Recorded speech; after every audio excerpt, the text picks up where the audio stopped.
Hello and welcome back to SGTV. This is part 2 in this episode, which features Neil McManus, who is a former lecturer at Leicester College and has now joined us here at Scolmore, and Josh from Buckingham Electrical, who is actually a former student of Neil's.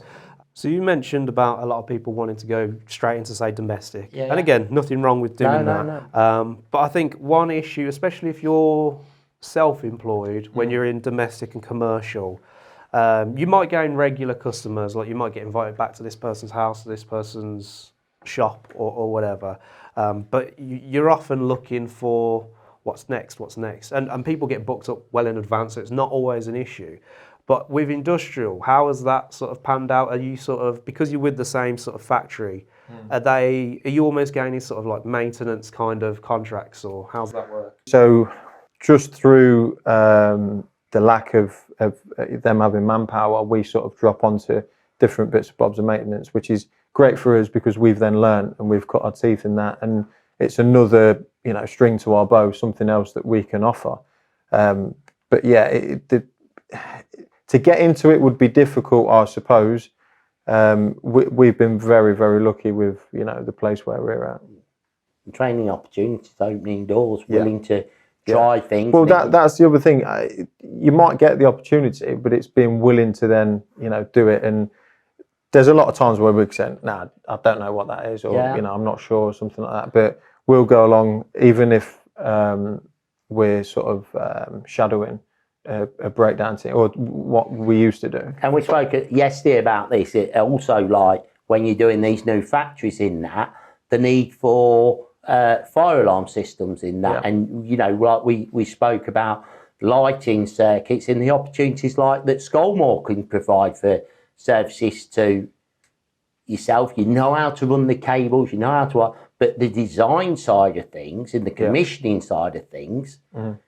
It's what's driving you away from saying, oh yeah, I want to take this under my belt, where now you've visited Scolmore, you've seen ESP and Avaya, and the opportunities are very available that we can do lighting design for electrical contractors. We can do fire alarm and emergency lighting in that. And it helps as well because everything needs that paper trail, it needs that stamp of authenticity. So with you guys providing that, you've got that level of assurance there that it's been done professionally, and you can't really argue with it. And the company you work for, or you contract to, they've come to you because they've got trust in you, faith in belief. And so if you say no, there's an opportunity that someone else may come in. Also, I think there's the opportunity, if you've got that relationship with someone in that sector, and they may say, okay, we need all the, say, for example, CCTV or fire completely redone. Can you do it?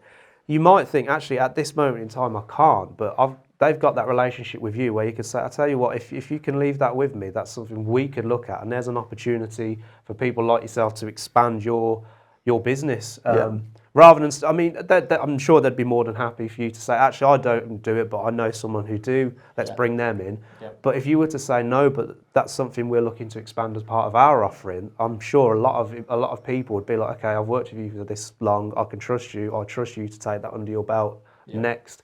Again, it's all about those opportunities. Of course it is. And I think that's the message that keeps popping up, whether you're in college, whether you're in an apprenticeship on site, trying to build a relationship with, say, an older Sparky on site, or trying to build these relationships with site managers, industrial, factory owners, people like that. It is all about communication, sticking your neck out.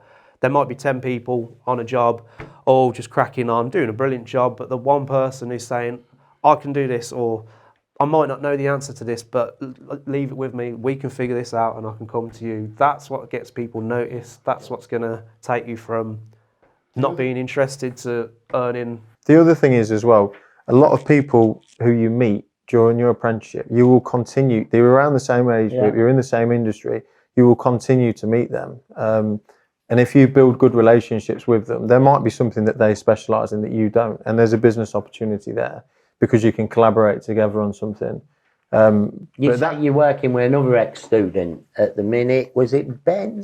Ben Neal. Yeah, so there's Ben Neal, Eden Barnwell. Yeah. We've had Jack Illick in as well. Don't ever get me in the same room as them four. Yeah. But it'd be great to get all you guys together around the table. Yeah. And, talk about everything like this, because from things like this, we continue to learn as tutors, and in my training, I still continue to learn. It's great that now I know about the work you do, that I can use that in my training when I'm out with Skolmore products, in talking about, what things are, where we can use them to inspire, young people, work in a dirty environment. Every day I'm going to see all this waste and it's going to smell. I can only imagine what it smells like. I'll have to get changed in the garage, let's put it that way. Yeah, but where will it lead? What Exactly, does it do? yeah. Because you were speaking about, it's not just the maintenance of the conveyor belts, changing motors, putting in new supplies. You were actually saying that some of these products are used for renewable energy.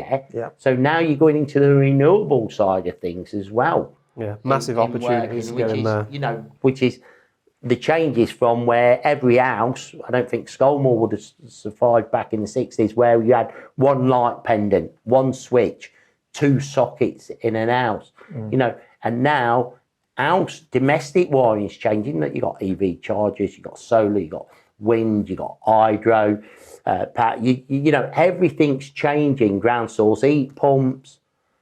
And so the old qualifications then need to change. The skill set of an electrician needs to change. The delivery in colleges all need to change. And therefore, if you're learning that on a domestic, you were saying, this exposure in the industrial market, the fire and security, the lighting, the developments that are changing with natural lighting now, and the benefit to people's health as they grow older, they're all opportunities. And you being young enough now, along with Ben and Eden and everyone else, I've got a great opportunity to sort of like say, look, I'll take you on my win now, I'll show you this, and okay, I'm only going to pay you the bare, the £2, whatever it is an hour now, JIB rates. But at the end, what I'm teaching you is so much worth. Forget chasing the book now, but in 2 years' time, you could be on. I've got one of these smart watches, you could be on. nice car. No, but you could be on a very. Not that I think, I don't want to encourage people to pay less. Yeah. But if somebody is in a situation where they are being paid, a smaller pittance, but they're working in that sort of environment, just dig deep, get through it, because when you come out the back of that and you've got your qualification and you've got the experience, you will far surpass all the money that you've, passed up on your apprenticeship, for when you are out in the big bad world and you can say, yeah, I can do that, or I can do that. I can remember, YTSs as an apprenticeship, it was £25 a week, 40 hours then. Yeah. But I'm not saying, I had it harder then than anyone else, and I can remember people earning a lot more money than me. But the apprenticeships led me to where I am now. Yeah.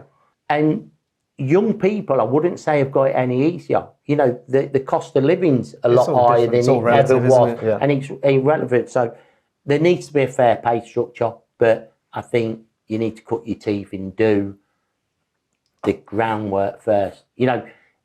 Alan, I'll go back to the old one. Alan Shearer didn't go straight into Newcastle's first team. He had to clean Kevin Keegan's boots. Yeah.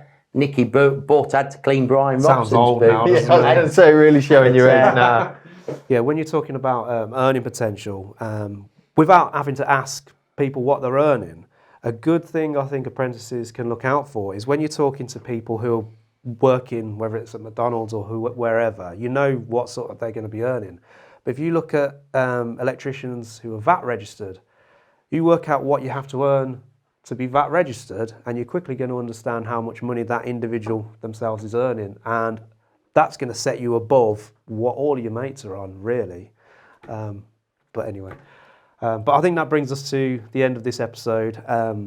And as always, especially you, Josh, for contacting us and bringing what you wanted to get across to us. It's been brilliant, and I hope it's been valuable to our audience. Hope having Neil seeing the sort of development of Josh going from young apprentice to where he is now, being very successful in what he does. I hope that's been some kind of inspiration for I think that's our audience. A credit to everyone Credit at to you, Leicester Neil. College, and certainly credit to your dad who you know, supported you. Not everyone gets that opportunity. No, that's right. Yeah, as bad as college was in the tutors and everything else, but what's produced, great. Yeah. Well done, mate. So, as always with us here at SGTV, please make sure you like, subscribe, hit the notification button below. Check out part 1 with Josh and Neil. And as always, we'll see you next time.